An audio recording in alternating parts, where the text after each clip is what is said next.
Hello, and welcome back again to the Legacy of Kain series. And yes, once again, I am going back into the world of Nosgoth here. Now, I decided to do them again because it is part of my favourite game series of all time. And they have just recently announced there's going to be remasters of Reaver 1 and 2 in the franchise, breathing a little bit of life back into the series. So I am pretty excited. So I felt like, hey, why not just do them again? So I'm going to be playing a bit of, the entirety of Blood Omen, all of them actually. But for right now, I'm going to be going through Blood Omen 1 and 2, and then getting into those remasters when they come out in December. All right, let's get to it. There is a magical operation of maximum importance. The initiation of a new aeon. When it becomes necessary to utter a word, the whole planet must be bathed in blood.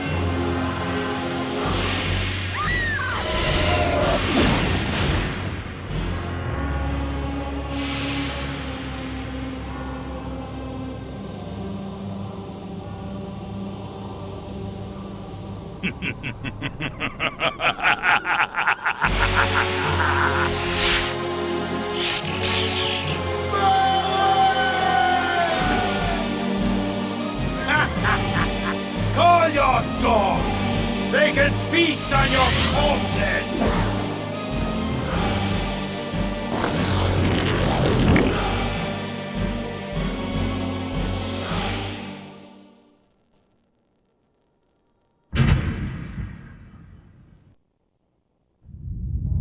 For fulfilling the circle malak of the Sarafan, you are hereby damned.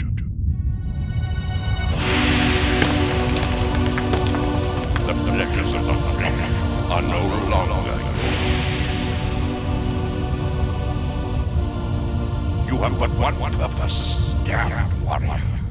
You will serve us for eternity.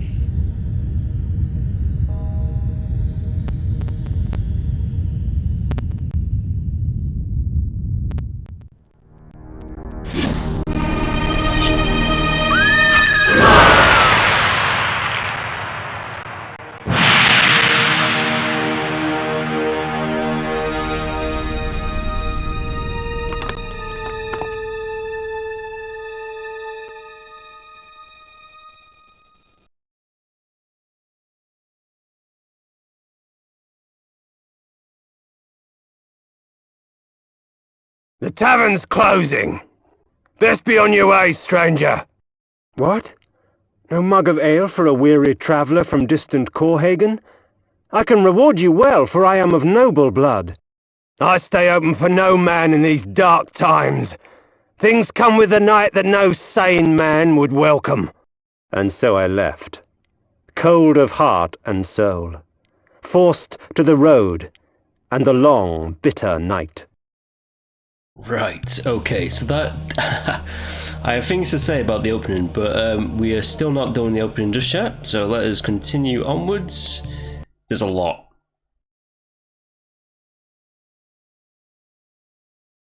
That's him! There's a lot to digest with this. Now, this is the fully zoomed out mode.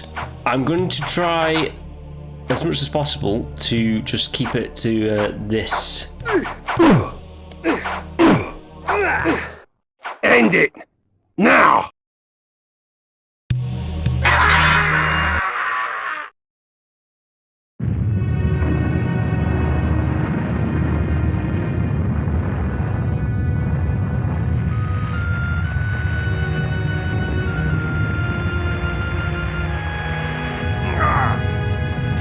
Victus. suffering to the conquered. Ironic that now I was the one suffering. Not anything as pedestrian as physical pain, rather the cruel jab of impotent anger. The hunger for revenge. I didn't care if I was in heaven or hell. All I wanted was to kill my assassins. Sometimes you get what you wish for. The necromancer Mortanius offered me a chance for vengeance, and like a fool, I jumped at his offer without considering the cost. Nothing is free, not even revenge.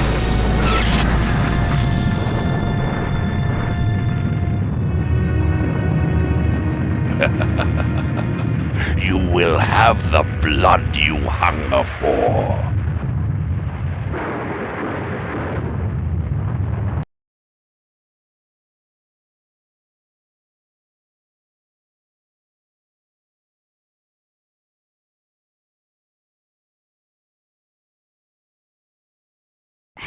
I awoke to the pain of a new existence, in a dank womb of darkness and decay. Right, so there's a lot of, it kind of just dumps you into the world of Nosgoth, doesn't it? And in the opening, there's a lot to digest there, because it is going through about 3 different time periods. So it's going to the Age of the Sarafan, when they were... The game's gonna naturally, like, tell you this eventually and stuff, but, like, for a new time comer, it's a lot in the beginning. So there was like holy knights that were like impaling vampires, and there was like I don't want to say too much just to give away spoilers, or rather people like come to it naturally, but a basic rundown. It looked like there was like knights that were hunting vampires, killing them. There was like a circle of folks who looked like the leaders of these holy knights. Then there was a big bad demon thing, all green and gangly. That might be a very important character later on, who ended up killing all those seemingly looking like leader folk. After that, it jumps ahead in time to 30 years prior to this point in the game, where there was another lovely blonde lady who seemed to be stabbed in the back, who she was. She died, and then these stone pillars that are coming out of the earth all turned to like, well, they already are stone, but they all crumbled. So we're gonna have to figure out what is going on with all that. And then in the 3rd time period, which is present, you have this lovely guy here who's going to be saying Ve Victus a hell of a lot, so be prepared. Is he a protagonist? It's arguable. Our protagonist Kain here, who has just been seemingly... Why do I keep saying that? He was just murdered by brigands and nasty folk, and as he said, this necromancer Mortanius has given the option for revenge, but it comes at a cost. I am now a vampire, so let's get to it. The sanctuary spell enables me to travel to my crypt, where the soil of my grave provides me respite. I often resort to this when I am weak and need nourishment. Right. As I said before, I am going to try and keep it as close to like the zoomed in stage as possible. This is just a map. So with every area, obviously there's like a map for every area. So this is basically like telling you, it's kind of like the Zelda dungeon thing. Zelda's a good comparison, by the way. Like, it's... Well, this is a good comparison to, like... Well, like, yeah, Zelda's a good comparison, like the old school styles. Reputed to have been ripped from the chest of the greatest vampire to have ever existed, Janos Audron, the heart of darkness restores vampiric unlife. Life is precious, Janos discovered, as it was torn, throbbing and bleeding from his own body. something else to note, this is kind of like a massive narrative-driven game series. So Kain is going to narrate a lot. More so than... There's more text.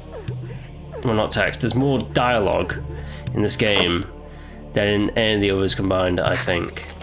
Well, not combined, but... This ancient vial bears with it a dark gift indeed, for with it my life force is increased. These ancient symbols of power contain raw magical energy that increases my own capacity to summon energy for the spawning of spells. Right, yes, so it's a narrative-driven kind of experience. There's obviously like gameplay and like boss battles and stuff like that, but like the narrative is like the main meat of this series. Now these little triangle vampiric symbols here are going to be Kain's monologues.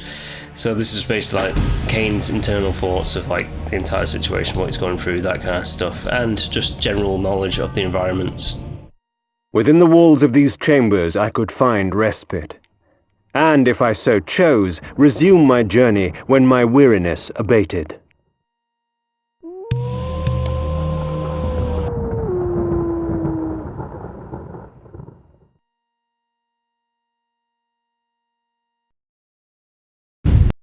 When rainfall comes, vampires are wise to find shelter from its acidic touch. Right.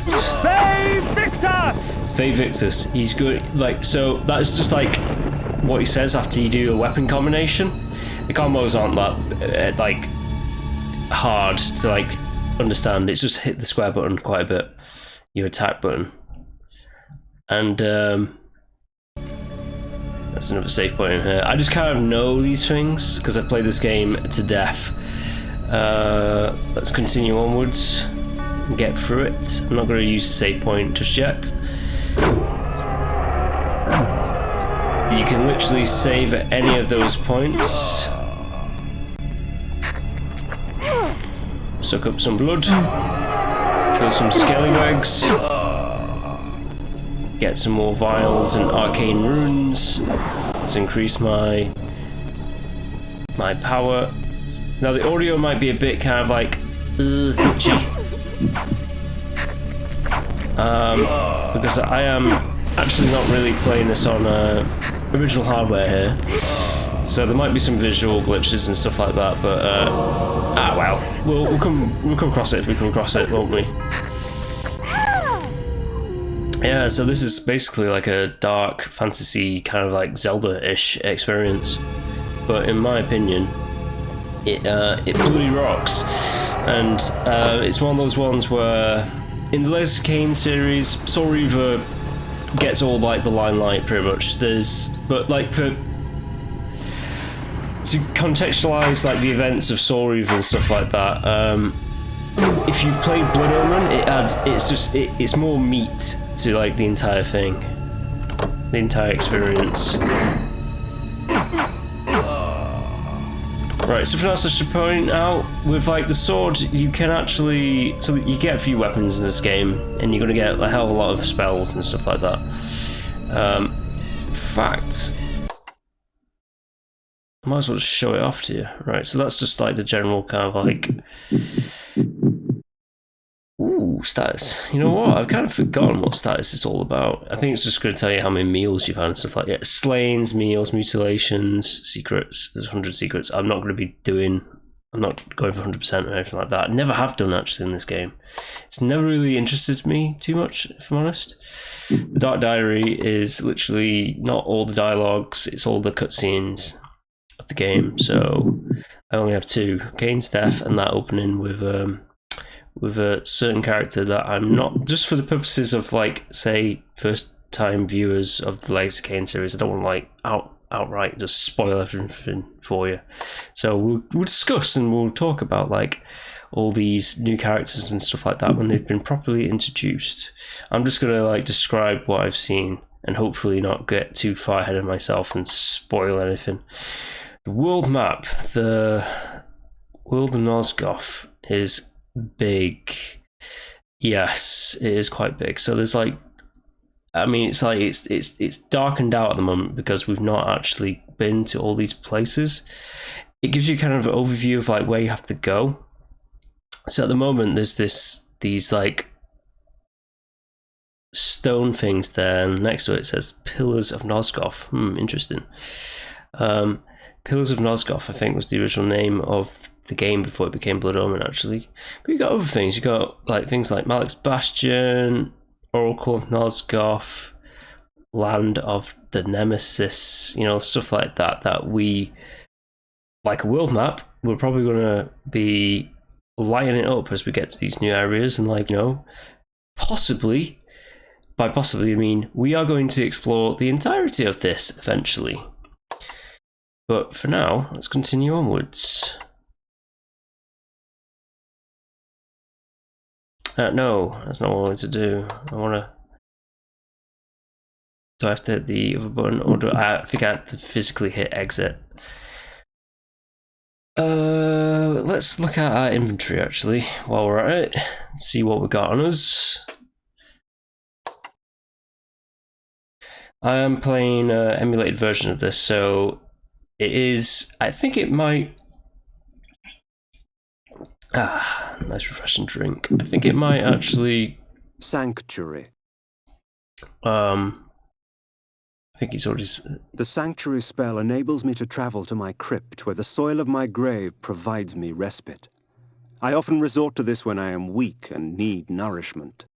I might use that. I might not. It is the first spell that you get. Sanctuary. There is like, I think there's like 30 spells and stuff like that in the game.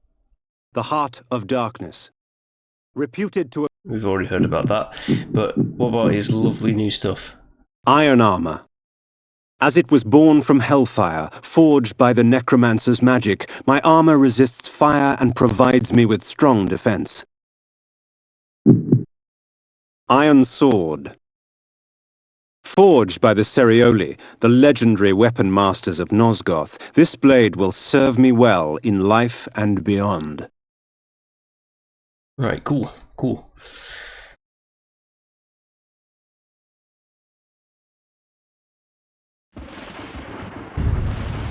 New equipment.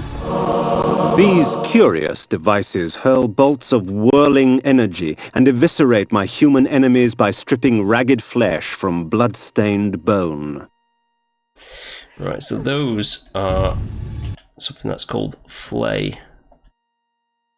She's not saying out loud because he just isn't saying it out loud, but I want to hear him say it. Okay, and say it.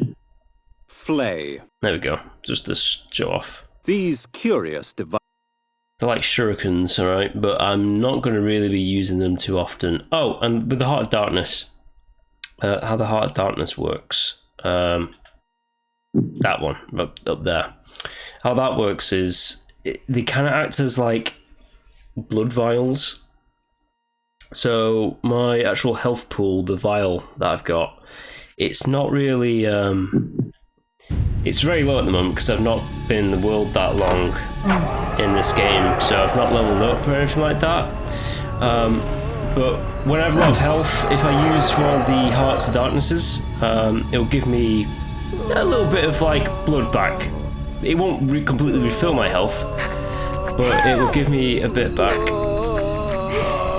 And but it also acts as a kind of like lives as well. So if my health deplenishes and, you know, death, if I have a few of these on me, it will just like bring me back to life and give me a little bit of health back. But you can pick and choose whether or not to use them to like gain health where you can't gain health, or just save them for like in case you need them.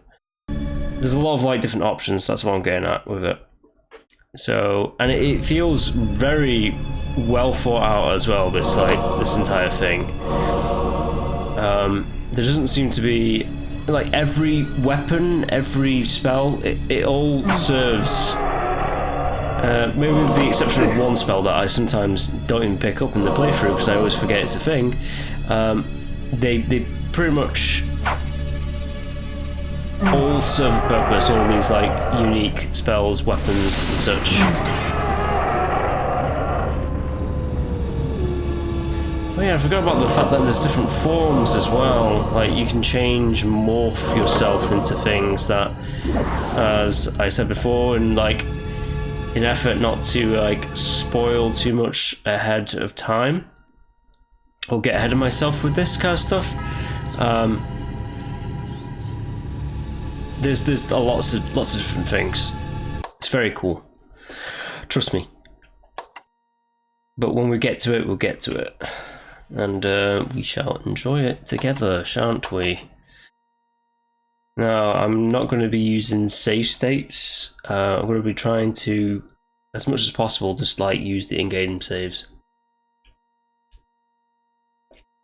But there will be one point where I have to stop recording to reload the game to like progress. There's one point where it might actually glitch a little bit.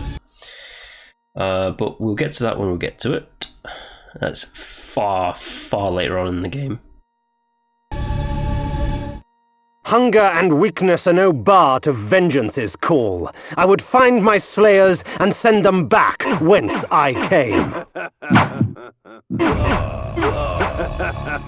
There he is! We killed you, bastard! If we took you down once, we could do it again. What trickery is this? Their sneering faces were forever etched upon my memory. I had crossed death for this moment. My mind was empty save for one thought. I would kill. There is no greater release than that from vengeance sated. With my assassins dead, my quest was over.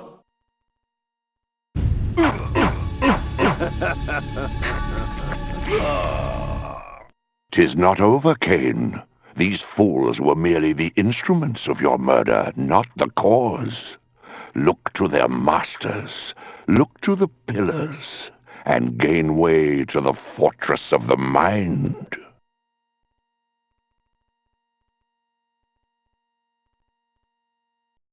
The world had changed to my eyes.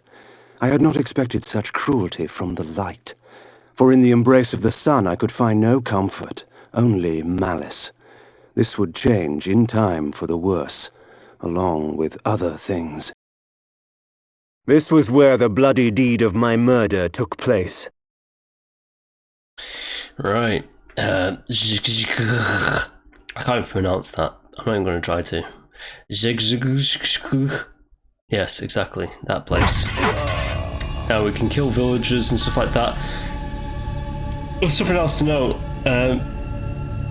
Under my items and beside the glowing blue orb and the blood vial, there's a sundial there. So this game has a day-night cycle. Something that will be also very interesting to this is the bar where they didn't give me ale. Mug of ale for a stranger. Die. No, you die. And bartender, die. Sweet revenge. Something that I'm interested with the Reaver 1 remaster is they've said that they're going to update the control schemes to make it a bit more like modern controls. They are a bit dated, but they're also doing this whole day-night cycle thing for Reaver 1 that was apparently cut content. So I'm curious to see how far they go with that kind of stuff. Like whether or not they will. Who knows? Maybe they'll do like a little bit of like a not an extended cut, but like maybe they might do a deleted cut or something like that, and do like the Lost Reaver 1, where you went beyond the original game and you know, for Terrell, kill Kain, and such. I know that I'm saying things now that I'm just like, I didn't want to say anything like that because, well, what I was just describing there was just like a different version of like Sorry for One. I want this to be all fresh because now people might be saying, "Who's Terrell?" And it's like, he's no one. Let's forget I said that. Like Hagrid, I should not have said that. Yes, let's continue onwards. The necromancer had offered me no warning as to what my resurrection would entail, and yet I must confess in my haste I had not sought one. Was his gift a curse? I would seek the pillars for an answer. Alright, cool. So, I've killed the brigands. Now it's just, as Mortanius just said, the necromancer, he basically just told us head to the pillars, gain way to the fortress of the mind. But he also said, like, they were the tools, not the master or anything like that. Like, he basically said, like, you have to kill the murderer's masters who planned my death. They Victor! And Kain is already a bad dude, so like multiple people would have wanted to kill him anyways, I reckon. Right. When you're at full blood, it overflows over the vial, which is pretty cool. Ooh, projectile enemies. So it's changing it up a bit, huh? Die.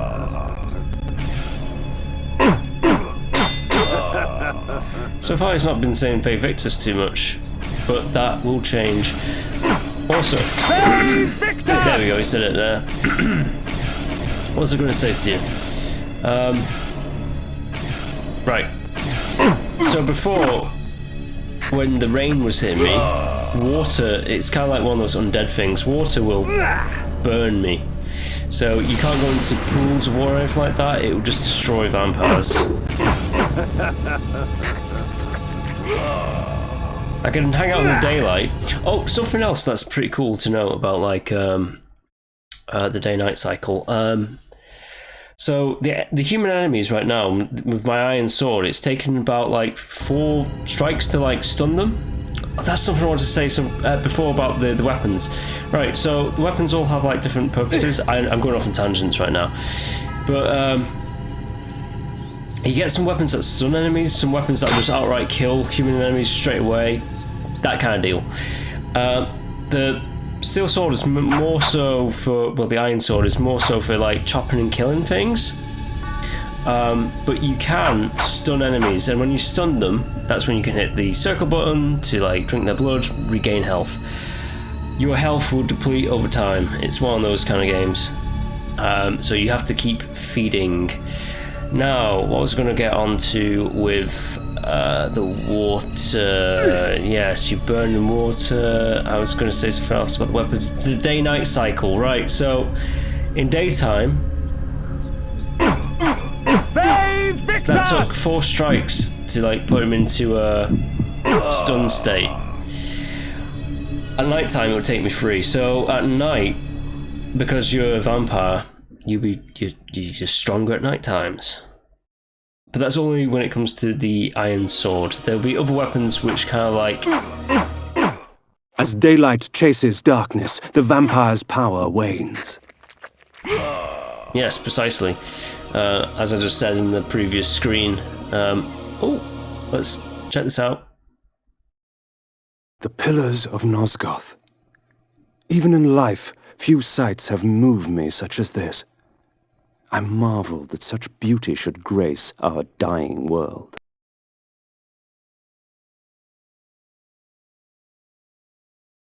Oh, he's coming at me with a mace. Right, okay. So, there's still a bit of beauty in the world, but like, as Kain just described it, it's a dying world. There's something kind of like inherently wrong with it. It might have something to do with these pillars.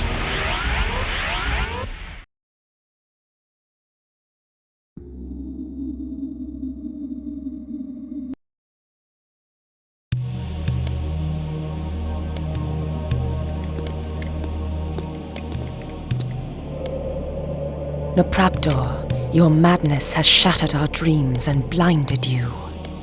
Keep your distance, or I'll send you back to hell, spirit! There is nothing left of me to fear, vampire. I'm only a shadow of my former self, Ariel, the balance of the Circle of Nine. Even so, I can provide the answers you seek. I seek only a cure. There is no cure for death, only release. You must destroy the sorcery that is now poisoning Nosgoth. Only then will you realize peace. The 9 of the Protectors of Hope were sworn to use their powers to preserve our world. Now these pillars have been corrupted by a traitor. My murder at the hands of this beast drove my love Nopraptor mad. Now he spreads misery and pain among the Circle, crumbling the very foundation of Nosgoth. You must restore balance. You must right the pillars of Nosgoth. I care not for the fate of this world. Then for yourself, Kain. Beware the unspoken.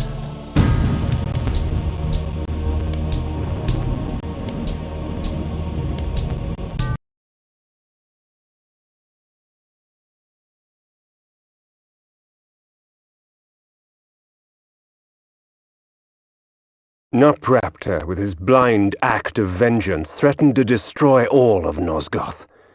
Each Circle member was bonded to the pillar he served. The pillars reflected the mental state of their servants, and as the minds of the Circle degenerated and descended farther into dementia, the pillars crumbled. To restore them, each member of the Circle had to die, and the artifact that served as their link to the pillar had to be returned. Only when all the pillars were restored did Ariel claim my curse would end. And so, my hunt for Nopraptor began. Right, Ace, cool. So, that gives us a kind of like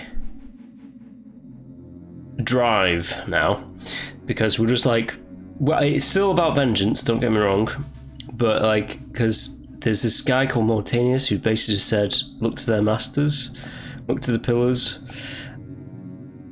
So basically, I'm going to kill all these guys. This lovely ghostly lady is Ariel, the previous balance guardian of the world. And when she was murdered by a traitor within the Circle, so the Circle are like the baddies, the big bads that we have to kill. And 9 pillars, 9 members, so we got to kill 9 of them. Basically, restore the pillars, restore the world, and cure a vampire. Well, hopefully, find a cure to vampirism. Potentially, who knows? It's not like I played this game like a million times. But yes, so that's quite a lot to digest, but essentially we're going to go after every single member of this circle of sorcerers. So let's actually have a look at these pillars and see who's who. The Pillar of the Mind. Right, so it's not actually going to tell me who the Pillar of the Mind is by, is it? The Pillar of the Mind. Right, so the Mind Guardian is Nopraptor, as Ariel just said, and that was Ariel's beloved, so her and him were a thing, and when she was murdered, he found her lifeless body, he went into madness, and he, with his mind powers, he infected pretty much all the others with his like corruption. But trust me, the more you learn about these like guardians, the more they all seem shady to begin with. Some great villains in this series that we will get to in this game and in some of the others as well. But let's continue throughout our pillar looking. The Pillar of Dimension. Ooh, okay. Whoops, didn't mean to do that, but hey-ho, mistakes happen. I want to keep as many projectile-based like weapons as possible for later. The pillar of conflict.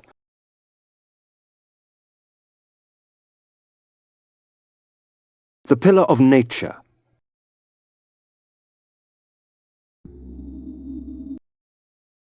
The pillar of energy. The pillar of time. The pillar of time, huh? The pillar of states.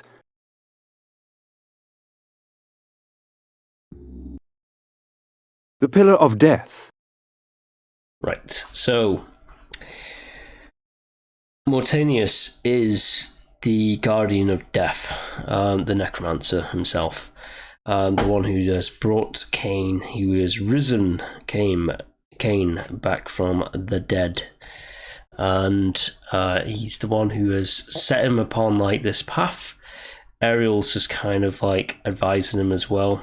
She, for whatever reason, she's been dead for 30 years, and she just knows things about the world.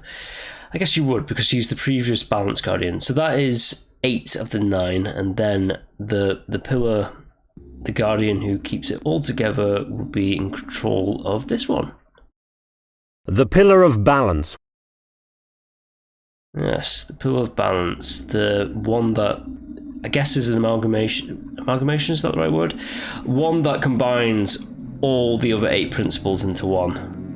Without the balance guardian, it all crumbles, let's say. And pretty much, well, I didn't mean to make it sound like that, because like they did crumble at the beginning when Ariel was killed. But Ariel, the ghost lady here, was the previous guardian of balance, but we don't know who any of these other guardians are just yet.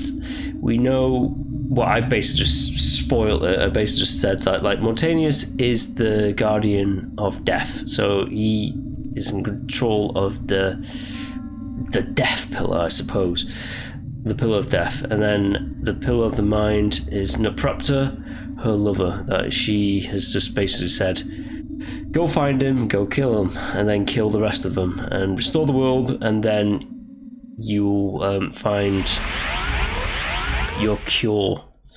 So let's get on with that, shall we? In order to do that, we have to go through the world a little bit to get to them. But like Naprapta.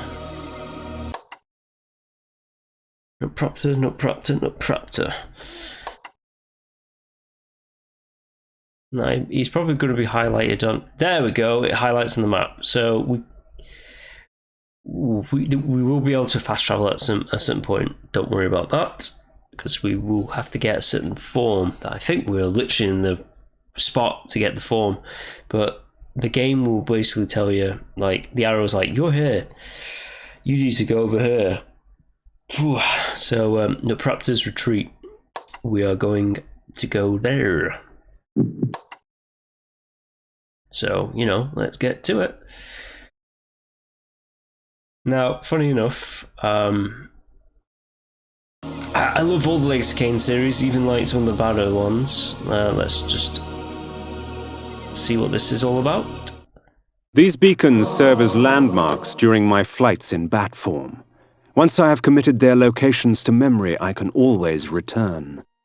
In bat form, I can travel great distances with ease. From my vantage in the heavens, no region of Nosgoth is forbidden to me. Right, cool. In order to go to these certain spots, you have to activate them by walking over them like that. Something that new timecomers sometimes miss, but like you can't miss really the big areas of the game. Anywho, there's shrines as well, so we're going to be going to shrines and stuff like that. Shrines just give you new spells, that kind of thing. Sometimes new weapons and equipment, armors and such. So this is a spell. Let's get to it. Before that, let's save, because I've described quite a bit. And seemingly Now, it was interesting because Ariel, she told us that there was a traitor in the circle. She didn't say who it was. She said a traitor in the circle. She was murdered by a traitor in the circle. So Mortanius has basically told us that, like, look to their masters, look to the pillars. And Ariel has basically said just kill. You have to kill all of them, pretty much. They're all corrupted. Kain has come to this conclusion as well. Like, they need to go. They're bad, you know, very, very bad guys now. They probably were, like, cool back in the day and all that stuff. And you know what? I think this is a secret that I've never seen before, which is interesting because I've played this game so many times, but I didn't realise that was going to be a thing. Right, that's pretty cool. There's certain enemies that you can't get blood from. As you just saw, those skeletons, they will just explode if like, you get near them. Spike balls and stuff like that, and a lot of just chained up guys going, oh, Please, help me, kind sir. yes, I'll help you to death. What's that going, the Mortanius thing? Mortanius, but before that, let's just get this. While it is true that natural light weakens a vampire, magical light can have many uses indeed. Right, the light spell. Using these spells, it uses up your arcane power on the very far right there. The blue thing that just went down. Those little orbs are magical, I guess, orb balls or something like that. I don't know how you describe them. Let's continue. Yeah. Now, you don't have to actually, you don't need to kill everything in the game. You can just get through it at your own leisurely pace. There's no XP for, like, killing everything in the game. But it's bloody good fun to kill, isn't it? Not in real life, obviously, but to shut them up. Right. Alrighty. What else was I going to say? I should have picked that up just then. I should have waited for the light, because this light spell, I think it lasts for about 2 minutes or something like that, and then it will shoot itself off. Oh, please, Oh. help me, kind sir. You use to hit switches to open doors, that kind of jazz. Oh, please, help me, kind sir. Yep, I'm helping you by killing you. Right, you can attack in like 8 different directions. It's just I always find it a bit of a strange one to. I don't know why I find it strange to attack diagonally. I just do at times. Okay, don't judge me. Right, so use the spell again. Get some magic. I just hit that light off for some reason. I don't know. Oh, I think that might be a secret or something like that.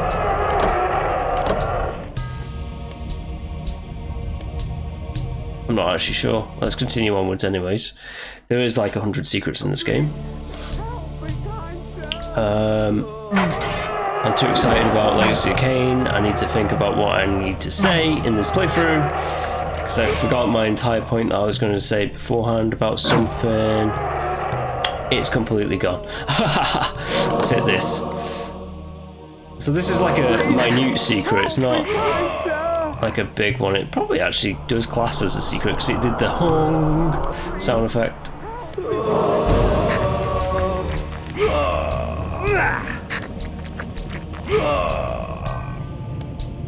Alright, let's get out of this light shrine. Oh, yeah, I was talking about the plot.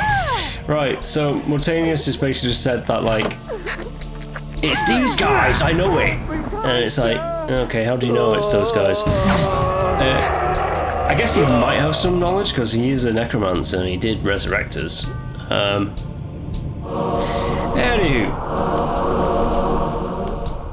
Anywho, this is a long way of me saying. Let's just see if there's two paths around here. It's a long way of me saying that, like, Mortanius is one of the members, and Ariel has basically said you have to kill them all because they're all corrupted. So what I'm getting at is there's no good guys in this world anymore. It's pretty much all maybe a certain king later on in this game might be a good guy, maybe, but like in general, the world is corrupted. It got corrupted about 30 years ago in the history of the game. I mean, there's always going to be bad things in any kind of world, but in this one particularly, it seems like these stone edifices, that these pillars that are just going constantly up into the sky, they have some kind of like effect to the life and the well-being of the world. It's like the life force of the world, and like the guardians themselves, the circle, they are... Night dawns, and with it, the vampire grows stronger. Right, so because it's night, my hits will kill in about 3 hits. Well, they'll get stunned in 3, but because I do at full pace, I do a 4-hit combo. This guy will die in 4 hits. There you go.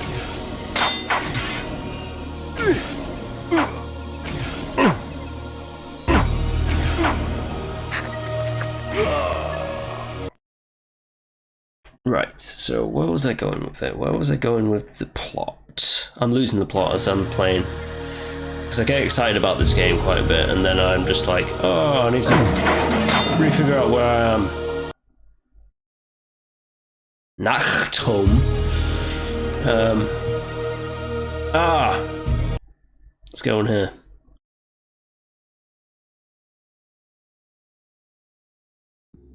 Ooh. Also, yes, I save a bit.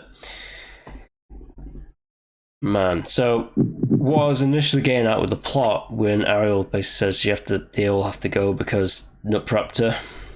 So the traitor was not Nutpraptor. It wasn't Ariel herself. It was someone else. It was one of the other 7 guardians. Because of this one person, they've plunged the world into chaos, and yeah, it's bad. It's very bad. I mean, some of the other guardians, they might have been like nice people at one point, but they're all just like pushed beyond like evil at this point, so they have to go. And I guess in terms of just general methodical elimination, we will eventually get the person who is responsible for killing us, I suppose. My lupine form enables me to move like lightning and leap over obstacles barring my path, but the guise of the wolf brings with it its own kind of hunger and rage. Right, yeah, so we have bat form, it's just the top option, normal Kain's at the bottom, and then wolf form. That, as of right now, only appears in this one. So it makes you faster. You can still drink blood, and you can jump off great chasms. But as a trade-off for that, my magic pool gets drained very, very quickly. Where do I have to go here? Actually, do I have to go down there? I think I have to go over here. This is because I'm playing it with a close camera. I usually play it like this, but a part of me doesn't want to do that because you're kind of missing stuff, you know? You're kind of missing the small details, like these guys that like dropped onto spikes and stuff like that, you know, like cool little details of this kind of, I'm not going to say Game of Thrones, even though I just said it, but this kind of like medieval gothic world.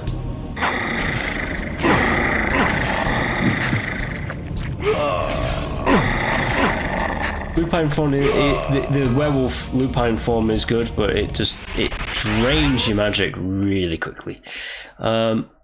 I'm not going to be speedrunning this game too much. I will be taking my time with it.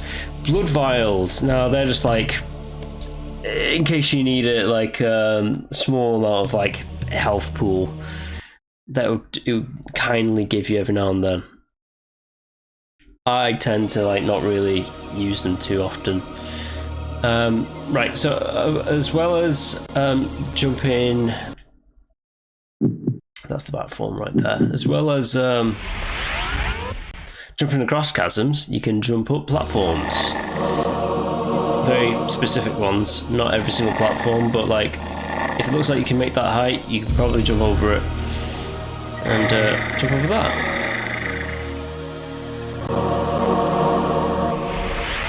I prefer to take my time with these games, especially this one, because I'm savouring it.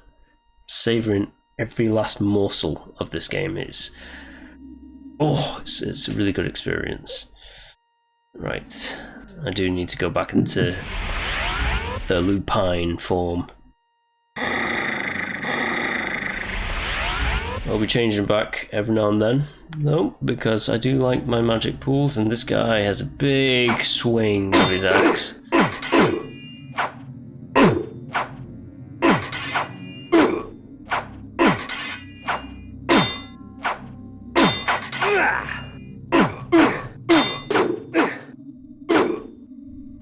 Yeah, it's a bit tough. Look, he took my health below half. So that guy tough.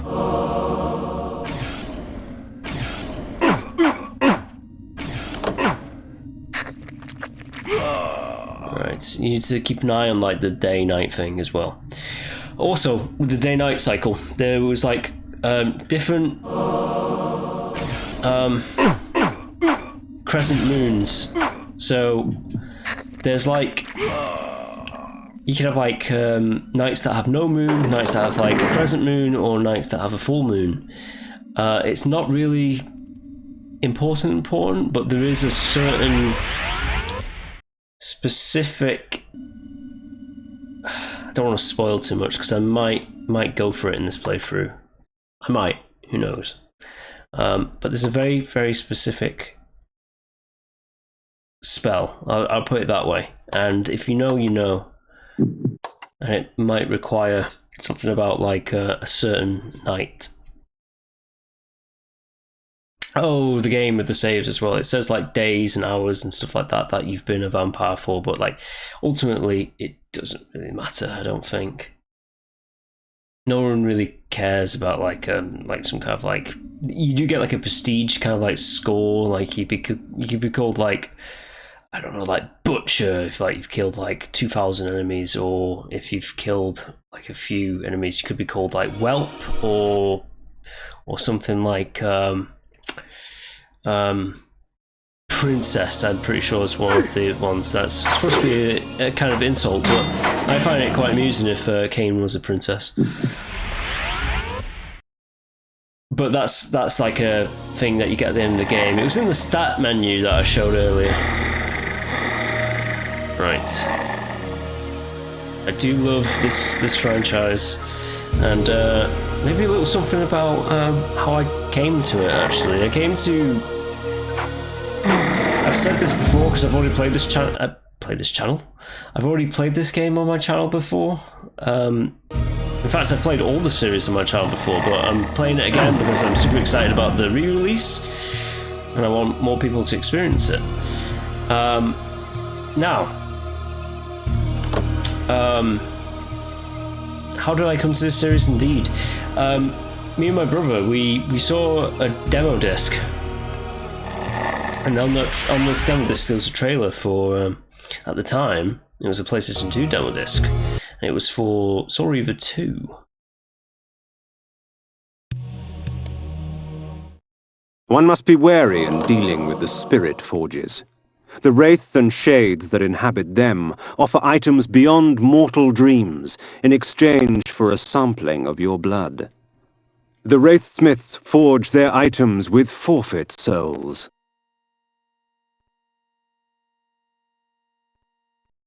Shed your blood for me, and these artifacts will be yours.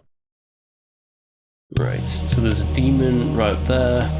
This is one of the spirit forges, and let's actually just get the blade out. I'll talk about my experience with that PlayStation 2 demo in a bit, but if I just go forward. So, you come to the spirit forge for help, do you, vampire? Trade your secrets for the blood of the dead, I will. Right, so it's going to sacrifice. So that vial there, the blood vial that I have, I think it's going to drop to the lowest point where that like brown bronzy line is. But for the sake of it, let's do it. Oh, it went under, but it gave me 10. So I had 8 flays, but now I have 10. I have 18, so it gave me 10. That was the trade-off. Now, just for the sake of like showing off spells that I never show off, let's also do this one, Kain's Mausoleum. Do you wish to seek the sanctuary?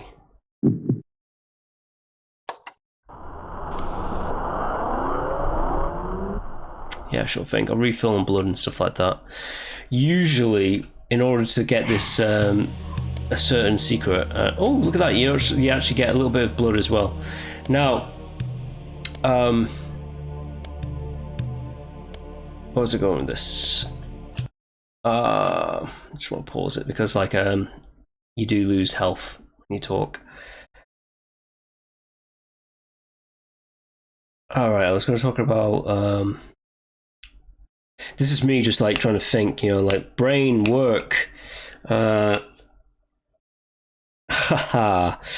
Yeah, I was going to talk about my experience and how I came to the series, but before that, I just remembered that if you come back to areas when you've killed people indoors, they become ghosts. So they're slower, and I think their hits will drain. It drains my magic pool, so it doesn't actually drain my health, but it drains my magic. Blue blood there is spirit blood, which yes. I know, how do spirits have blood? But spirit blood will refill your magic pool. It's pretty funny because even the exploded skeletons, who that's their entire purpose in life, just to walk around like that, like a zombie, they're just ghosts as well, even though they were undead to begin with. Right, let's show off the bat form as well. I came to the Legacy of Kain series because me and my brother, we still are, we're massive fans of video games, and we played a few demo discs back in the day. We got like gaming magazines, which people don't know anymore. It was like a format where you read things. I'm not actually gonna like joke around with that one. A gaming magazine. So you get like I don't know, like your PlayStation magazine, whatever it was, and then it came with like a demo disc sometimes, usually, or maybe a cheat book, something like that, like a little add-on. And it was basically trailers before trailers, essentially. But also, with it being in the name demo disc, they sometimes had playable demos of certain things. But anyways, there was this one trailer for this one game called Reaver 2, and it was something that I was kind of aware of. I thought it was something completely different at first. I thought it was another series called Plane. So Raziel and like the main dude from Planescape, I think it's called. To me, they look like the same dude in my head. They have the same kind of like haircut, but like one is clearly different from the other. But anyways, this PlayStation 2 disc, we played the trailer for it. I thought it looked rubbish. My brother really liked the look of it, and then for whatever reason my brother just went like, he asked, because we were too young at the time to be buying these kind of games, he asked good mummy if we could get that for like a birthday or Christmas or something like that. And she got it, we both played it, I was blown away. I can't say for my brother. I think my brother really liked it, but I fell in love with it, and I was just like, oh my god, this is something else. And then it's like kind of really strangely fitted. So I feel like a lot of people would have come to the Legacy of Kain series through Reaver 1. That was like I think Soul Reaver 1 is still the most popular. It is the most popular. I'm going to admit it to you right now. It's not my favourite one in the series, but like it's definitely up there for people who came to the franchise. For me, it was Soul Reaver 2, and then after that, after Soul Reaver 2, I got Blood Omen 2. So I played the sequels before the originals. I played Soul Reaver 2 first, then I played Blood Omen 2, and after that I got a pre-owned copy of Soul Reaver 1.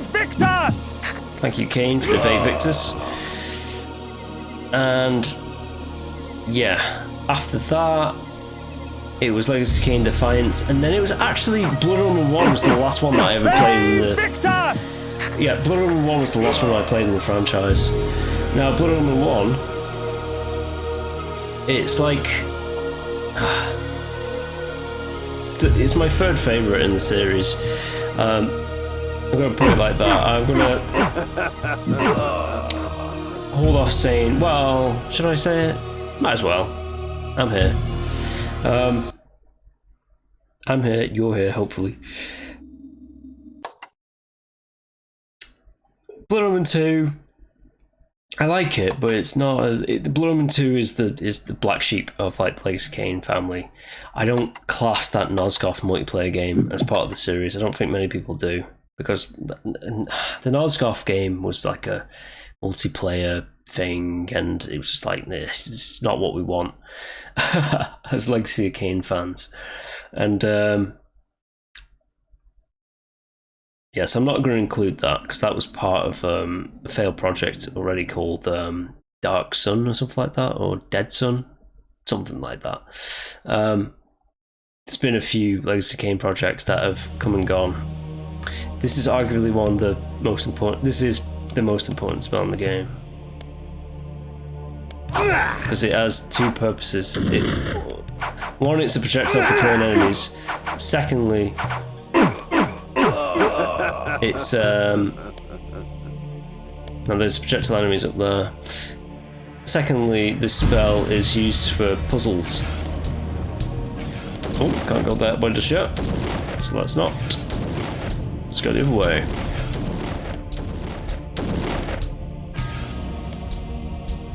Let's pick it up. The energy bolt employs magical force in its rawest form. A messy spell, but a potent one nonetheless. Need to get used to those kind of like different switches. Right, so I know I said I wouldn't, but I'm gonna try and keep it like this as much as possible. 3 energy bolts kills a dude. Got it.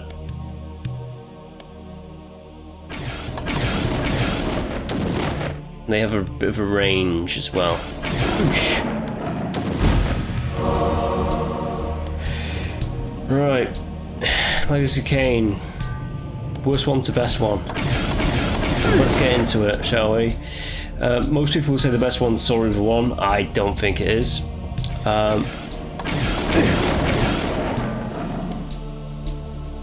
It's bloody good, but it's not, for me, it's not the best one. Right. There's 5 in the series, so let's do it, shall we? Blood Omen 2. It's alright, but it's nothing in comparison to these ones. So this is why you need the energy bolt, why it's one of the most important ones. I know I keep getting sidetracked, but hear me out here. There's like 2 skulls. It's part of the wall. It's so easy to miss, but that is a switch. It's kind of a bit bullshitty, but there you go. Right, yes, Blood Omen 2 is alright, but like, and I like it as a game, but as a Legacy of Kain game, it falls way short of like everything that came before it. It's just one of those kind of like things.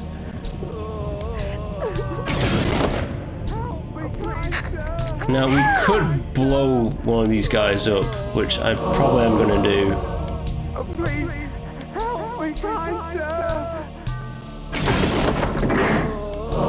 opened up the thing.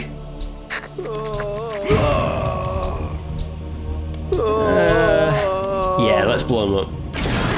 Nice. Oh, okay. Can you extend your sword? Whoa. No, you don't.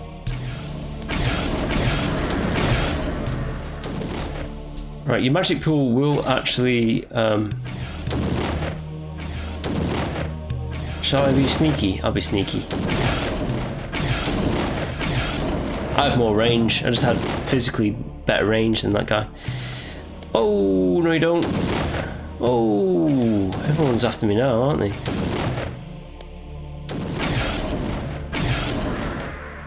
That's a guy. Right there, the magic pool thing, the energy bolt, it's greyed out at the moment because I don't have the energy for it, but now I do. I have enough energy for one shot.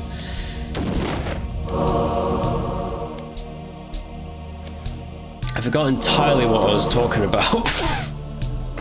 Oh shit, don't walk into spikes, that's not good.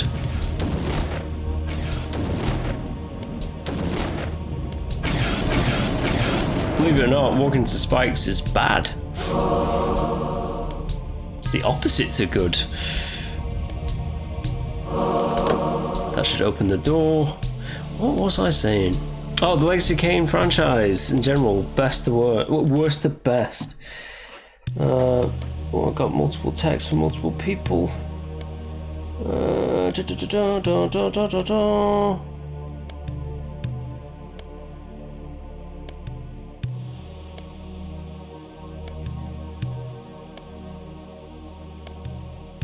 Very unprofessional, but I had to respond to that. I just had to respond to that one message. It was about something that I'm doing later on today.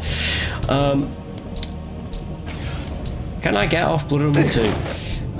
Blood Omen 2, yeah, it's alright, but it fails when it, in comparison to every other Legacy Kain game that came before and after it. Because there was only one more game that came after it. But yeah.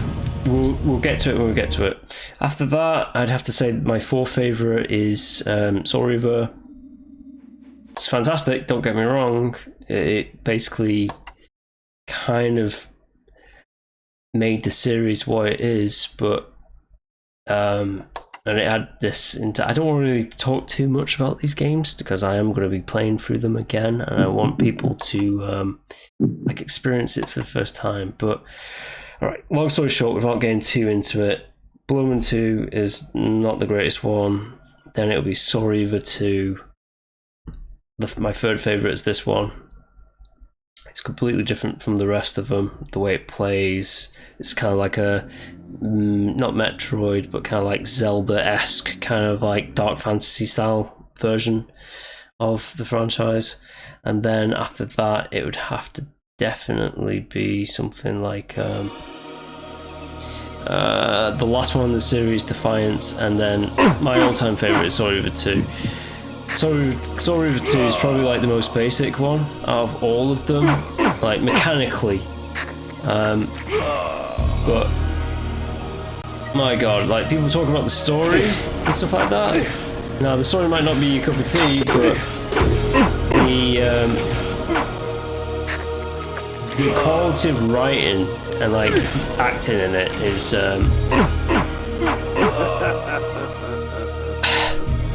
it's essentially like Naughty Dog before Naughty Dog. And funny enough, the person who was one of the creative writers and directors of the game, Amy Hennig, went on to make the Uncharted trilogy at Naughty Dog. So there you go.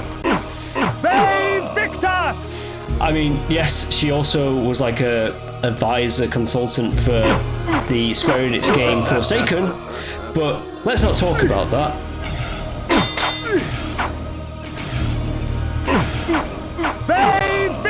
It's just Victus away.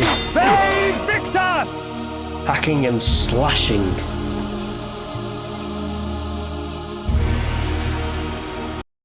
Right. Okay.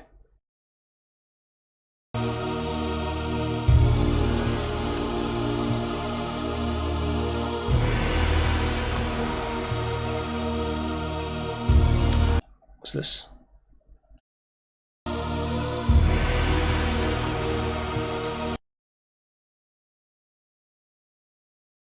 Ooh, interesting. I actually went the wrong way. This is the first time that this has happened to me.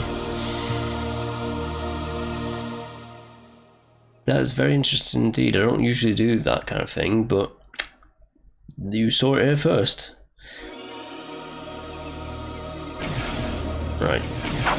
I can do a bit of a sneaky, cheeky kind of thing. So this is one of the things with, like, you know, when I said I don't speedrun, they're not exactly that complex. If I was in my lupine form as well, I could just run through all this, but I'm just going to reset the area. It's like go into and come out, and then continue onwards. Because I can. Because I can. There's nothing holding me back with that kind of thing. Alright, yeah, it's daytime. You take 4 hits, not 3.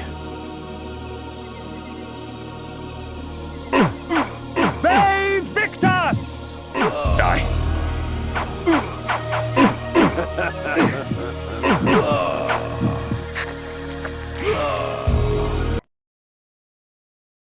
Nachthome.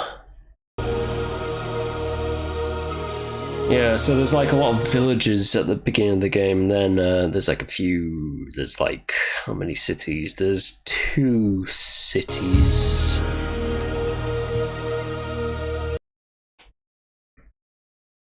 Yeah, a lot of signposts for this one village.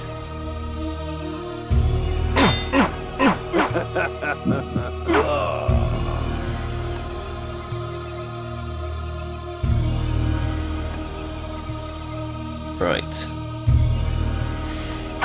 I also mentioned that this is like one of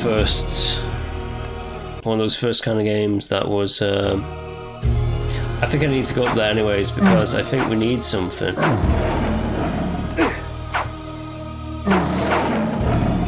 Wolves and beasts. Oh, interesting. Yes, look, I can't get through. So I do need to go up there. Well, in some cave. So let's go into a cave and see what's in there, shall we?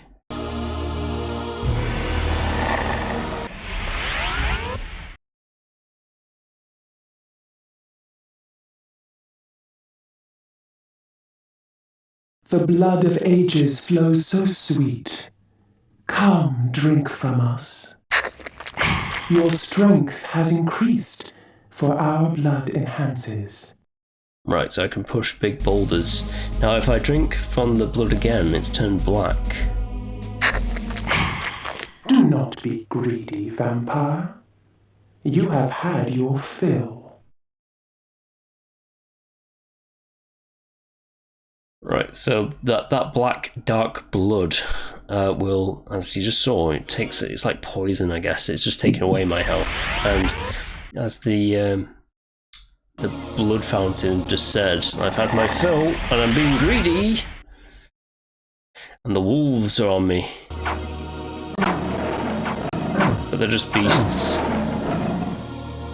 Beasts can be killed.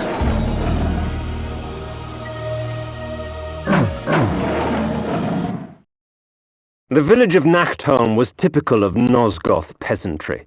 Yet amidst the farmers and smithies of the quiet country life prowled brigands and cut-purses.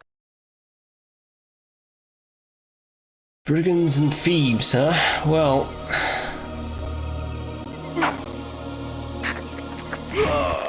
they, are no match compared to me. Ooh, that's something as well. There's a secret over there. I am going to go through the entire village here. There's a certain thing that I'm not looking forward to, a certain area in the game which has a lot of like things that you can go into that I'm not going to be doing the entirety of it because like, I might actually lupine my... No, I'm not going to lupine my way through that. I will... This is funny, by the way. Like, does she have a knife? Is it a knife? Or is it just a slap? It's a slap. She's trying to give me a slap, and then there's the villagers. Die! Victor! Yes!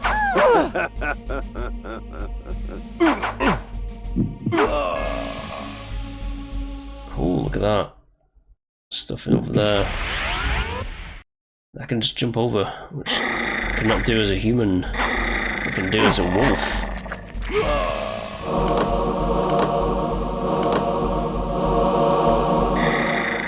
I think you can acquire 99 of each one of like those kind of like weapons. Like that's the limit, you can't go beyond 99. But it's important for later on in the game. I'd say like 2/3 the way through. There's a certain area that I use a lot of items. And the end of the game actually, is that 2 pubs right next to each other? This is incredible. Where's this, Britain? God damn. Die. You get to live because you're nice. You don't. You die. Destructible barrels. As far as I'm aware, they're the only ones that you can destroy in the entire franchise. And they have like little goodies in them. It's always these magical projectile things. It's like weird. Very weird indeed. Okay, let's go check out the rest of the town. Looks like a blacksmith. The armory. Maybe it's just a place where they keep their weapons. These peasants. Kain is a fallen nobleman. Oh, here's the blacksmith. Now, there's a shield there. I think this might be cut content, so I think maybe, because I know that there's, with all Legacy of Kain games, there's like content that's been cut out due to like time limitations and stuff like that. So, with it being printed as a shield there, maybe they were like toying around with the idea of, who knows? It might have been like an actual kind of like sword and shield kind of thing. Like you can actually block attacks. But alas, it was never to be. But what we got is still, you know, still stellar. If you like this gothic adventure that I'm going upon. King's Tavern, I'm pretty sure that was the last place as well.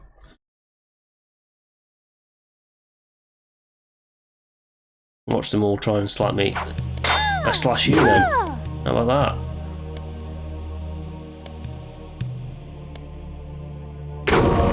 Oh, implode. Of all the methods I employ, this is perhaps the cruelest, causing my victim's body to shrink on itself, crushing bones and rupturing organs till the pressure inside bursts the sack of fleshy skin, spraying its contents for all to see. Alright, that's pretty cool. Again, I'm going to be saving up all my spells. You can use them at any point that you want, but for me, in my specific way that I played this game, I'm saving all that stuff. The only projectile that I'm going to be using will be pretty much this one, as I kill this family for just existing. That was something else to note. So everyone was goody two shoes in video games back in the day, and you know, like your Link. The direct comparison is The Legend of Zelda, like the originals, like the first one, and Link to the Past when this game came out, and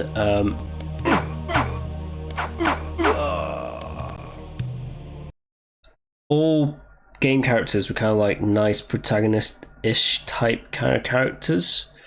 There might have been like a few baddies in there, but like, you know, in a certain franchise, but most of them were kind of like your Links, you know, who were just like purely good, and like they were there to fight injustices and stuff like that.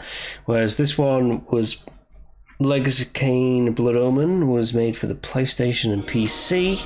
It got ported to the PC eventually. It was initially like for PlayStation, but the idea of it was, let's make a completely darker character, and like a mature, like gothic, medieval.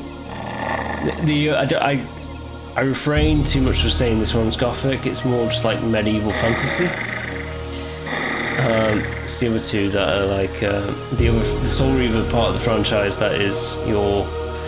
Oh, come on. Can I jump up there? There we go. Now, I think this might have blood script on it. No, it doesn't. But, like, this is a secret door that opens up at a certain time. And apparently it's not this time. But I just wanted to show it off to you. Anyways, Kain. I was hesitant to say before that he was a protagonist. He is, but, like, the whole idea was make it morally questionable. Like, is Kain a villain? But can you really be a villain if everyone else in the world is, you know? It's one of those kind of like dilemma things. But generally, it was an interesting thing to take things, and it was neutral time of like, oh, like, you're playing not so great of a dude. He's actually kind of bad. Oh, there's a thing open over there. Stench and coal. Oh, let's just... I'll take the hits. Yeah, why not? Took a few hits, if I'm being honest. Maybe a bit too few. Oh, yeah, but it is a secret. I think it's Stonehenge. Is it Stonehenge?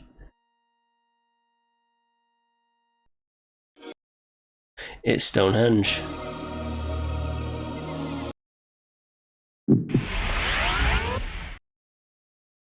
Right. Oh, forgot about those dudes.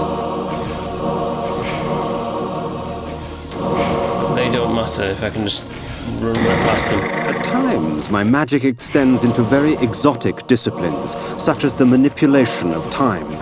I am able to slow time down so I can move about, quick as a wolf, while all others move as though they were mired in mud. I'm already moving as quick as a wolf.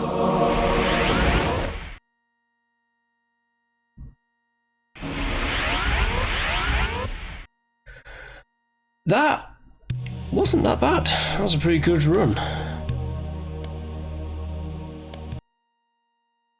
I might just do lupine just to get through the water quick, but it will drain my health quite a bit. Right. There is actually a secret called the HMS Bitter. That, you know what? I've never actually... Oh, that did a lot of damage. I've never actually been on the HMS Bitter, so I might actually get that secret in this run. We'll have to see, we'll have to see. Now, they're going to be ghosts. Are they going to be ghosts? They're probably going to be ghosts, yeah. Because I killed all my blood supply, great. There has to be like one pub that I didn't annihilate every single person in the pub. I could just spam this guy for health. Because the villagers who are outside, they will never become ghosts. They will always be... yeah, in fact, yeah, I'll just spam that. I'll just come straight out of this pub. This tavern. Yeah, it's only like villagers who are indoors that will become spirits and enemies. It is funny because, a bit of a spoiler, literally later on, you literally fight demons. And even the demons can become like ghost versions of themselves. It's like, okay, I thought you already were kind of like supernatural, you're like spiritual because you're a demon, but okay, sure. Let's continue on this dark odyssey. What am I doing? Oh yes, I'm killing off all the members of the circle. I have to go to Nutraptor's retreat. The blood of ages flows so sweet.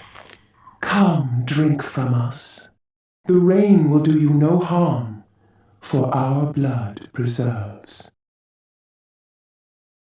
Good. But oh yeah. I almost forgot. There is a bit of like a weather system as well, but as you can see, it's not really Not really popped off, has it? Now, you can literally just skip this entire area, I think, but we are going to go through it. But before that, because we have to go upwards, I am going to go into that cave over there and check out these 2 extra paths to the right.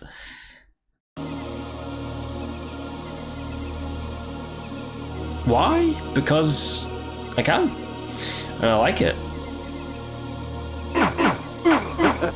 And the guards are a bit tougher as well.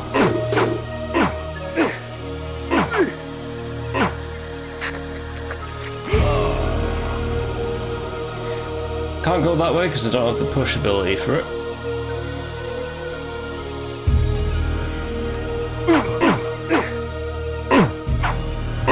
So you can do this tactic of a bit of like hit and run.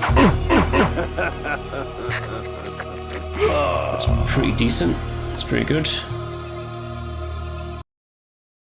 This is probably going to be a bat-like location. Yep, it is.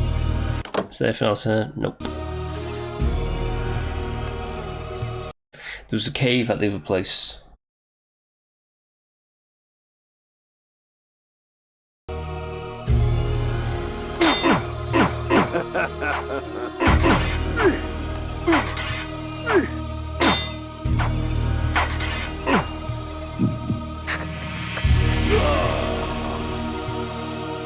Right, what's in here?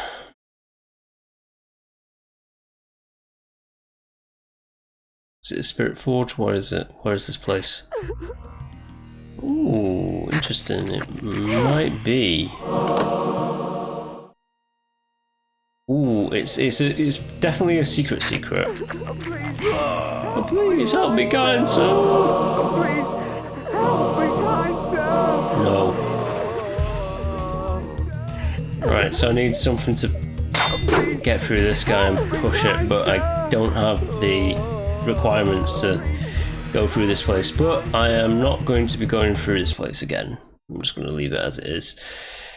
I will get back to it if it is the way to get to the HMS Bitter. Right, so it's night time, so this guy should be a bit more. Victor! 6 hits, right. I think it was like 8 hits before, but now it's 6. To deal with this city guard.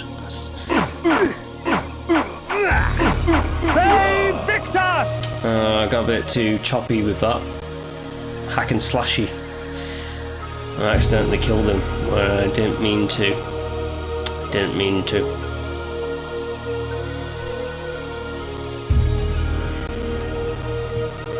Okay, let's get into Stenchencrone. The town of Stenchencrone bore with it the infamous aroma of its inhabitants. In life, I would not have graced the place with my presence. In death, I merely added to the stench. Yes. It also helps by the fact that they decided with this game, like we're not going to really have that much, like, because beforehand a lot of like RPG kind of, this is an RPG, it kind of has light RPG mechanics.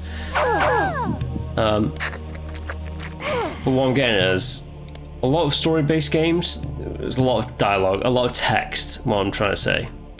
And with this one, they decided, how about we don't do that? How about we just do it as like fully voice acted? Which, believe me, for 1996, that was people might have said like you're being crazy. This is a funny little detail. So like you have guys in here who are sleeping. You can drain their blood, you know, for a snack. But if I come back into this area, there'll be ghost spirits that just sleep.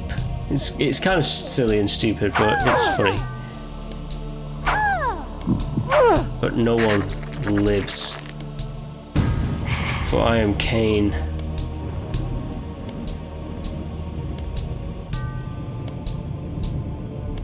Right, I've had my fill. Let's get out of here.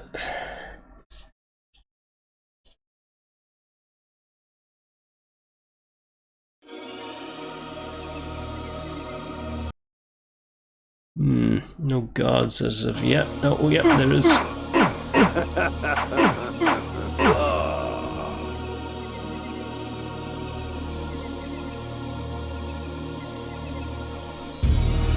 Right.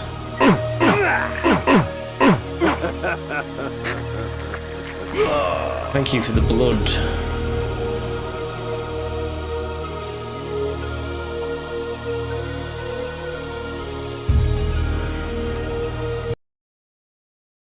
Ooh, this might be a naughty parlor. It is. Yeah.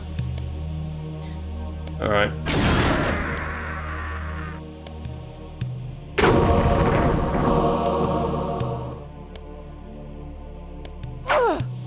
It's just a lot of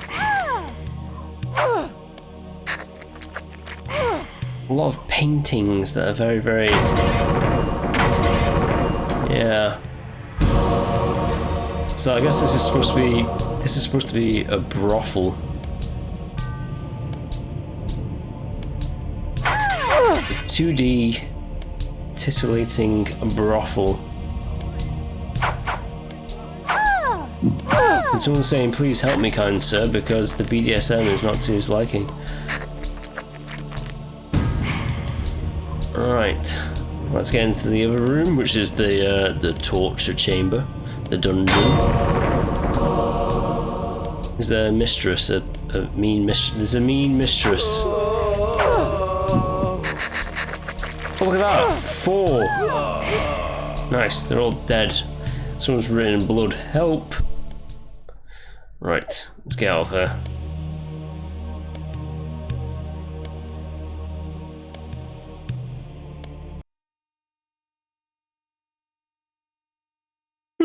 What was this place called? I didn't look at the sign before I went in. Bighorn Brothel. Yeah, makes sense.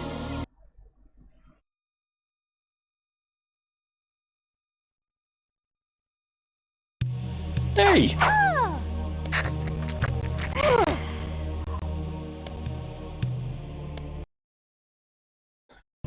I mean, she's going crazy. Nah, she asked for it.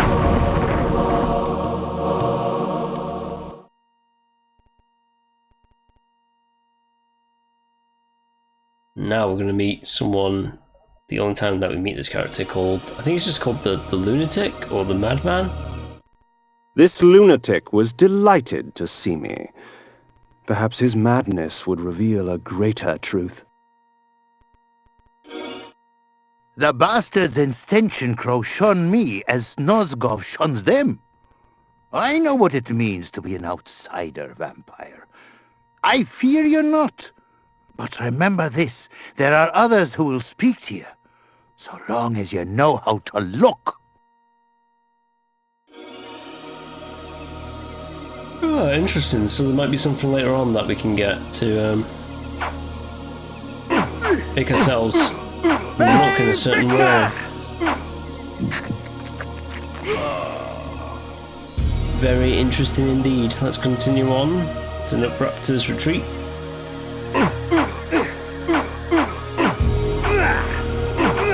Hey. Oh, come on.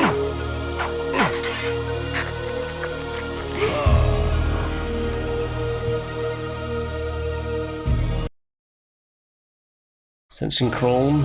And it's Vassabont Lee, right?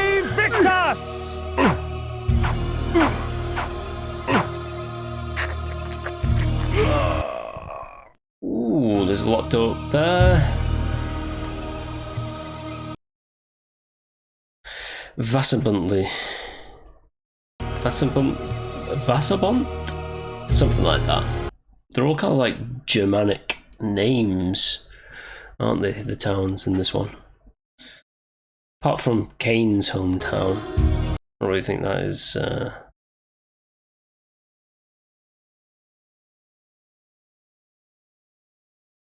Oh, this is the way. This is the way that we have to go. We have to get through this little camp outside first. Oh, look at that. There's a lot of heart's darkness behind this rock. And we have to do something with that rock. Somehow.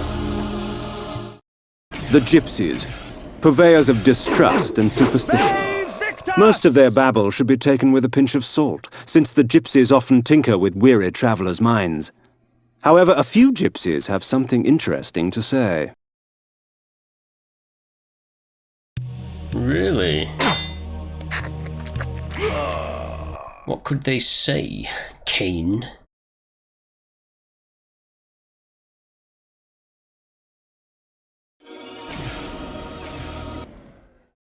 Well, they just throw daggers at you straight away. Not good.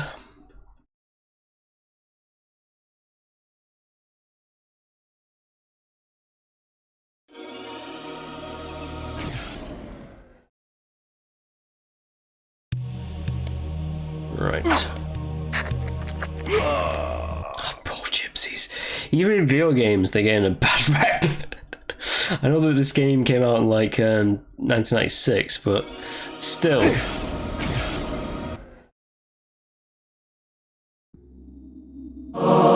are benefits to travelling beneath a human guise.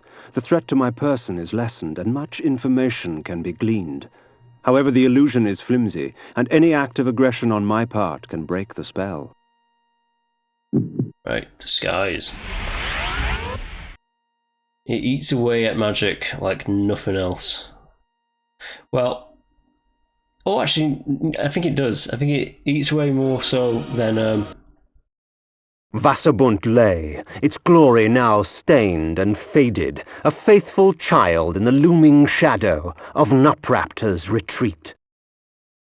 Yeah, I think disguise eats away magic faster than lupine, like your wolf form, and it eats it away at the same rate as Something's not right. The pilgrims go in, but I ain't never seen one come out.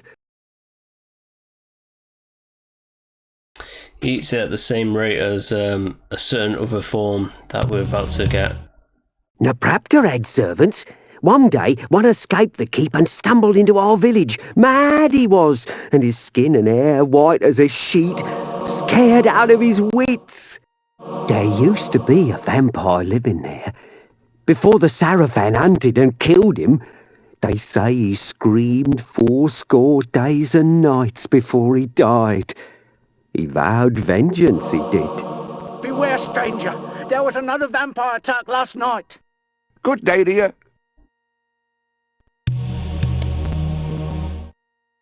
The nights can get very cold around here, stranger. I can help you get through it. Yeah, so the other villagers have interesting things to say, but the women, unfortunately, just say stuff like that. But, like, it is of its time, admittedly. Nupraptor's keep lay west of Vassabunt. I would seek to cut the cancer from its heart. Right, so that is a little snippet screenshot of like a 3D render, as you can see, but you can also see that as a bat form in the top right hand corner there. Essentially, if I go to bat form, I can like do very impressive cinematic like camera shot angles at the time to these locations. If I was to do that now, I can go straight, like just straight to like the place that we need to get to. But before that, I'm actually going to, interestingly enough, that is cut off that section of Vassabunt. I'm going to go to the other houses and stuff like that in here, just to like, you know, talk to people, that kind of thing. Maybe get some items. Experience the townsfolk of Nosgoth. We've heard rumours of great unrest in the north. In the north, yeah. Sounded that was Simon Templeman doing the voice for that armourer. Then it reminded me of that Torrent Stark guy from at the beginning of season 2 of House of Dragon. Such a ridiculous interpretation of a northern accent. A drink for your trouble, sir? Yeah, I would have appreciated a drink for my troubles back in the other place where I got killed.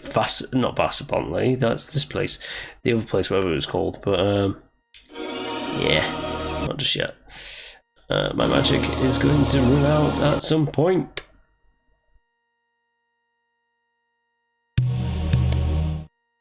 Hail, stranger. What can I get thee today? Blood.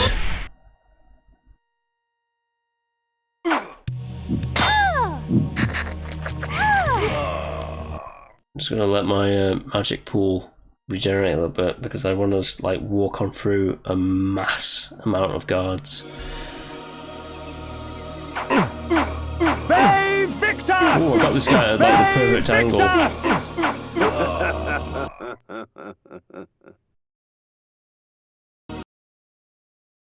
Korhagen, yes.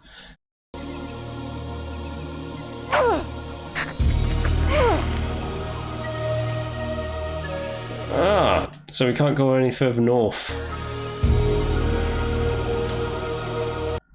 Cool. This is a butcher's. Looks like a butcher's to me. Guys, attacking me with a hoe.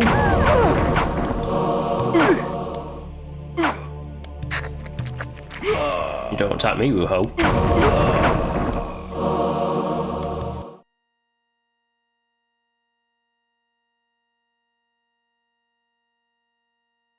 Right, to Nutraptor's retreat.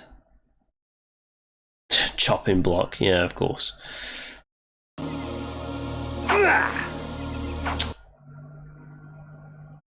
Smithy! It's gonna hit me with a hammer, or something like that, probably. Yeah, what would you know?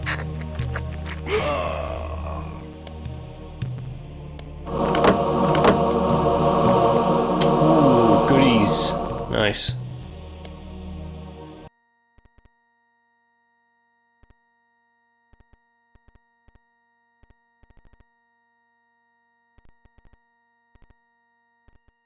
Whoa! Whoa! Can't get into that door. Ooh. So there's going to be a lot of enemies. I just know for a fact that there's enemies in that location right there. That I was just looking at on the little zoomed in map.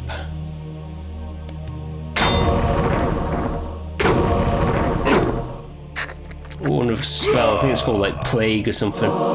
Should this object strike an enemy, rot and decay would instantly eat their flesh and leave only a pool of blood and tissue. For a time after, the toxins are still active and therefore lethal to the touch. Cool, so don't walk into it, essentially.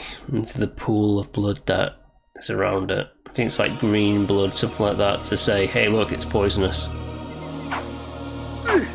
Uh-oh. Uh-oh.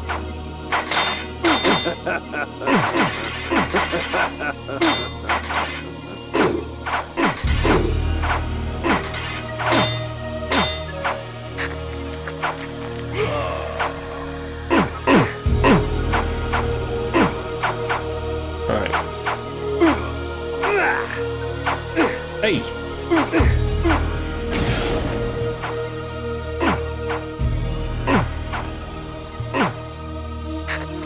That guy took a lot of health off me. Quite a bit.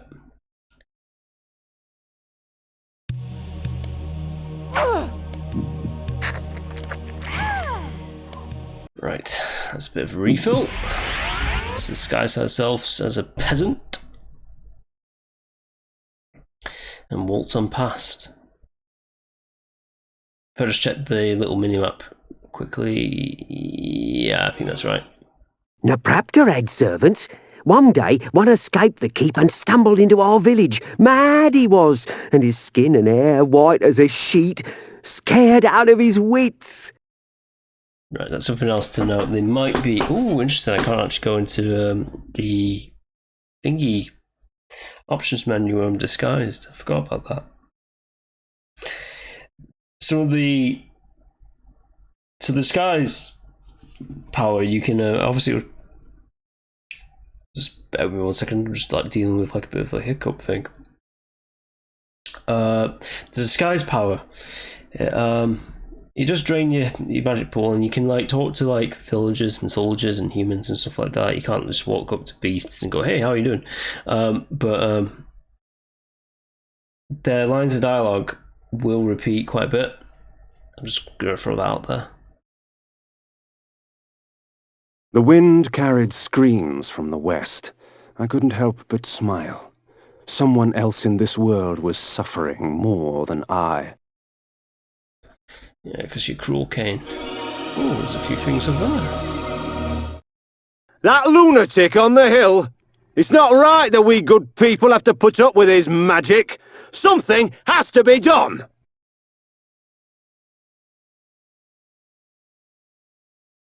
Something shall be done. It's called me. I'm here. Now, you can literally just... Accursed gypsies! Bring in their wicked magic. Nosgoth will never be the same. Yeah, there's a lot of hate towards gypsies in the world of Nosgoth, it would seem. Now, I can just literally, it's like... Sometimes, if you listen carefully, you can hear screams echoing from within. That's very cool. Yeah, but the disguise can just go in and open the gate, that kind of thing. But I'm going to show off the platform. Don't venture around here without a good blade at your side. You'll thank me for it. Because it's one of those things, I didn't have to actually explore Vassabont. I could have just skipped it entirely, but where's the fun in that, you know? So, let's just show off this little cinematic. It's probably one of the only times that I might be actually using the cinematic. I'll be skipping the ones that go back to the pillars, because you go back to the pillars a lot if you want to travel to the pillars a lot.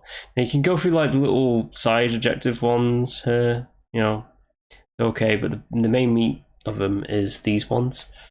And as I said, we travel back to the pillars quite a bit to get Ariel's counsel. So she has basically just said, Mortanius pointed us in the direction. He gave us our life back as a vampire. We killed our attackers who killed us, but like he's saying, like it's their masters that we have to kill. Go to the pillars. We went to the pillars.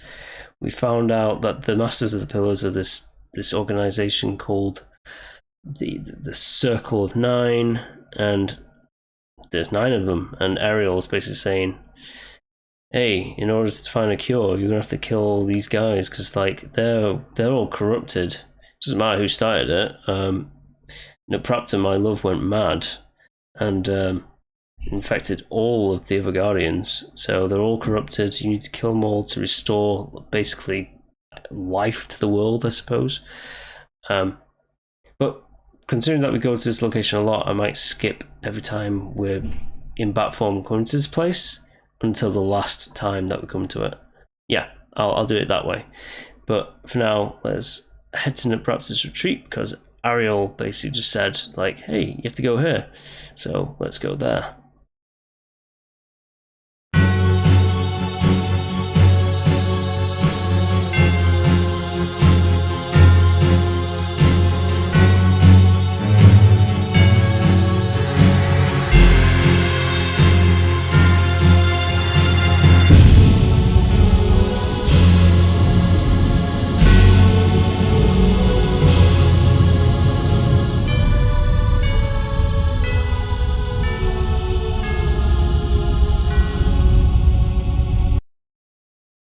I know instantly I've made a mistake. It's going to send me right at the back of Vassabont. I know it. I know it's going to happen. Watch it happen. Yep, right here. Haha. But it's okay. I can just like waltz on past them.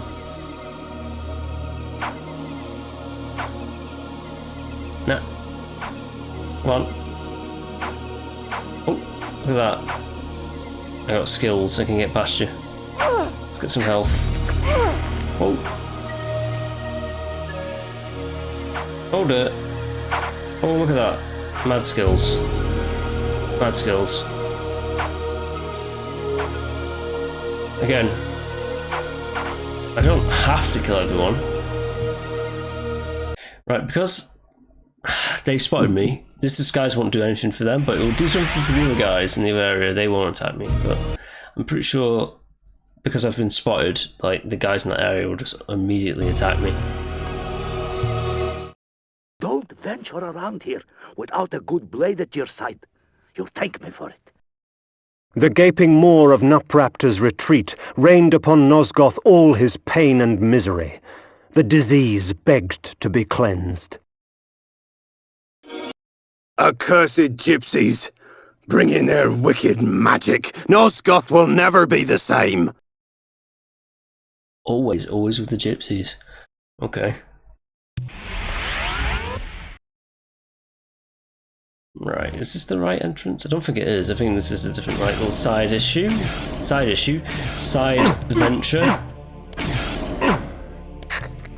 They got brigands in here, they got fire. Victus! I got my Vae Victus though. What do they have? Nothing.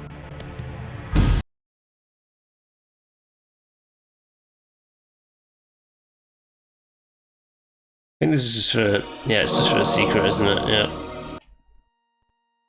It's pretty cool though. Like, you have the, like, the skull mountain or whatever it is.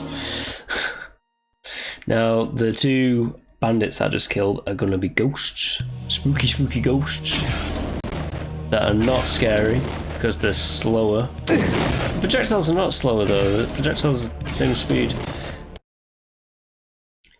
Right, let's get into Nupraptor's retreat.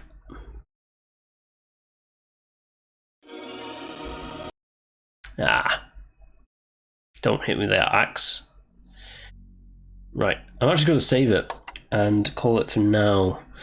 But I do hope that you have been enjoying my re-playthrough of the Legacy of Kain Blood Omen. So I will be going through the entire series again. But I am going to be playing the remastered versions of Reaver 1 and 2, and when it comes to Blood Omen 2 and Legacy of Kain Defiance, I will be emulating those ones. So if it all goes according to plan, they'll be all like really nice HD like versions of these games. Which will be nice and pretty and, like, you know, good to look at, you know, something like that, because these games are fantastic. I do love this series, and hey, if you love the series as well, or if you're brand new to it, please do like and subscribe to the channel, and I shall be back next time with more of Legacy of Kain Blood Omen. Alright, until the next one, and in the next one we'll be fighting off against this guy. Now it's a badly detailed image, but that image is basically Nupraptor. His brain's coming out of his skin and sewn his eyes and his mouth shut, but that's just the kind of guy that he is. We're going to be meeting him next time. Alright, until then, bye!